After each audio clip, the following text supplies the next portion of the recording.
అందరికీ నమస్తే అండి. రాజకీయ పార్టీని నడపడం చాలా బాధ్యతాయుతంగా ఉండాలి, చాలా శ్రద్ధగా ఉండాలి, జవాబుదారీగా ఉండాలి, పారదర్శకత ఉండాలి. పరిపాలనలో పారదర్శకత, జవాబుదారీతనం తర్వాత ముందు రాజకీయ పార్టీని నడపడంలో ఉండాలి. వాళ్ళ నాయకులు ఎటువంటి పనులు చేస్తున్నారు, వాళ్ళ వ్యవహారం ఏంటి, వాళ్ళ వ్యక్తిగతం ఏంటి, వాళ్ళ రాజకీయం ఎలా ఉందనే దాని మీద ఉండాలి. సో కింది స్థాయిలో నాయకుడు ఎవరైనా తప్పు చేస్తే దాన్ని సరిదిద్దాల్సిన బాధ్యత ఆ పార్టీ అధినేతే. కొన్ని ఉదాహరణలతో జగన్మోహన్ రెడ్డి గారికి, పవన్ కళ్యాణ్ గారికి ఉన్న తేడా మనం చూద్దాం. సో జగన్మోహన్ రెడ్డి గారు అధికారంలో ఉన్న 5 ఏళ్ళు వైఎస్ఆర్ కాంగ్రెస్ పార్టీ వాళ్ళు కొన్ని చోట్ల చాలా తప్పులకు దొరికారు. చాలా తప్పులకు, అసలు ఆ సంఘం ఏమాత్రం వ్యతిరేకించని తప్పులకు దొరికారు. కొంత అరాచక శక్తుల్లా మారిపోయారు. ఇప్పుడు ఒక ఎమ్మెల్సీ గారు సాక్షాత్తు తన దగ్గర పనిచేస్తున్న డ్రైవర్ని చంపేసి వాళ్ళ ఇంటికి డెలివరీ చేశాడు. అతన్ని పార్టీ నుంచి సస్పెండ్ చేసినట్టే సస్పెండ్ చేసి మళ్ళీ పార్టీలోకి ఆహ్వానించారు. పార్టీ కార్యక్రమాల్లో పాల్గొన్నారు. పార్టీ అధికారంలో ఉన్నంతకాలం అతను ఊరేగించారు. అధికారాన్ని అతను దాసోహం చేశారు. కానీ అతన్ని పూర్తిగా దూరం పెట్టల.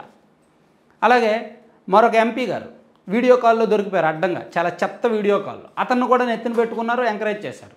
అతను కూడా ఇమీడియట్గా పార్టీ నుంచి బయటకు పంపించే ఎటువంటి చర్యలు తీసుకోవాలి. అయితే ఆ తర్వాత ఎన్నికల్లో టికెట్ ఇవ్వలేదులే, అది వేరే విషయం. కానీ తక్షణ చర్యలు తీసుకోవాలి. అలాగే కొంతమంది మంత్రులుగా ఉన్నవాళ్ళు, ఎమ్మెల్యేలుగా ఉన్నవాళ్ళు కొన్ని ఆడియో కాల్స్లో దొరికారు. ఇంకొంతమంది కొన్ని అసాంఘిక వ్యవహారాల్లో దొరికారు. ఎవరి మీద కూడా ఇమీడియట్ యాక్షన్స్ తీసుకోవాలి, వెంటనే దాన్ని సరిదిద్దే ప్రయత్నం చేయాల. అది వైసీపీకి తీరని నష్టం చేసింది. అవన్నీ కూడా ప్రజలు చిత్రగుప్తుడి పాపాలు రాసుకున్నట్టు ప్రజలు అవన్నీ మైండ్లో పెట్టుకొని రాసుకున్నారు. టైం వచ్చినప్పుడు ఓటు రూపంలో బుద్ధి చెప్పారు. కానీ పవన్ కళ్యాణ్ గారు చూడండి, చాలా జాగ్రత్తగా పార్టీ విషయంలో చాలా జాగ్రత్తగానే ఉంటున్నారు. పార్టీ నాయకుల మీద ఆరోపణలు వచ్చిన, కొన్ని చిల్లరమల్లర ఘటనలు జరిగిన ఇమీడియట్గా వాళ్ళని పార్టీ నుంచి పక్కన పెట్టేస్తున్నారు. ఉదాహరణకు ఆ పత్తిపాడు నియోజకవర్గ ఇన్ఛార్జి ఆయన ప్రభుత్వ వైద్యశాలకు వెళ్ళి డాక్టర్ మీద దుర్భాషలాడారు, డాక్టర్ మీద రివర్స్ అయ్యారు. దాంతో అతన్ని పార్టీ నుంచి సస్పెండ్ చేశారు. అలాగే ఒక 2 నెలల కిందట అనుకుంటా ఉంగుటూరు నియోజకవర్గంలో ఒక మండల జనసేన పార్టీ అధ్యక్షుడు ఓపెన్గా రికార్డింగ్ డ్యాన్సులు చేశాడు. సో దాంతో అతన్ని పార్టీ నుంచి సస్పెండ్ చేశారు ఇమీడియట్గా. ఆలోచించాల.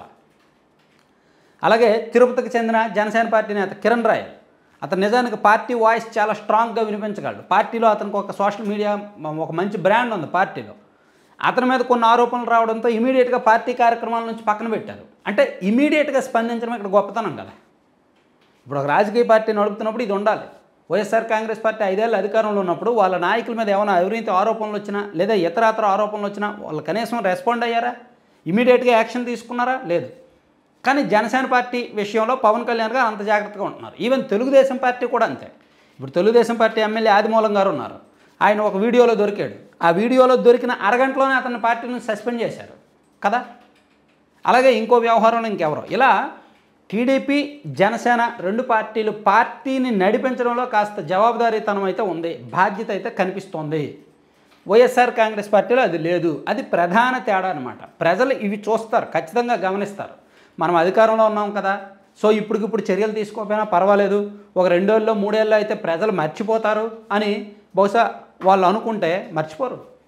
ఏమండి, వైఎస్ఆర్ కాంగ్రెస్ పార్టీలో ఎంపీ గారి వీడియో కాలు ఇంకొక 50 ఏళ్ళైనా సోషల్ మీడియాలో ఆ వీడియో అలాగే ఉంటుంది. అది చూసిన వాళ్ళ మైండ్లో కూడా 50 ఏళ్ళైనా అలాగే ఉంటుంది. అలాగే ఈ ఎమ్మెల్సీ గారు తన డ్రైవర్కి చేసిన పని మన రాష్ట్ర చరిత్రలో 100 సంవత్సరాల కొద్ది అలాగే ఉంటుంది. ఒక ఎమ్మెల్సీ ఒక డ్రైవర్ని అలా చేశాడని కొన్ని సంవత్సరాలు, కొన్ని తరాల పాటు చెప్పుకుంటారు. ఇవన్నీ దారుణాలు కదా, ఆకృత్యాలు కదా. మరి వీళ్ళ మీద ఎటువంటి చర్యలు తీసుకున్నారు? ఏమి చర్యలు తీసుకోలేదు. దాని ఫలితాన్ని అనుభవిస్తున్నారు. సో జనసేన, టీడీపీ మాత్రం ఆ విషయంలో సొంత పార్టీ నాయకులు తప్పు చేసినా, గీత దాటినా ఇమీడియట్గా యాక్షన్ తీసుకోవడం అనేది రాజకీయాల్లో మంచి పరిణామం. అది ఎవరు ఫాలో అయినా సరే అప్రిషియేట్ చేయాల్సిందే. ఆ విషయంలో జనసేన ముందుకు ఉంది. పవన్ కళ్యాణ్ గారు ఏమాత్రం క్షమించట్లా, అండ్ టీడీపీ కూడా.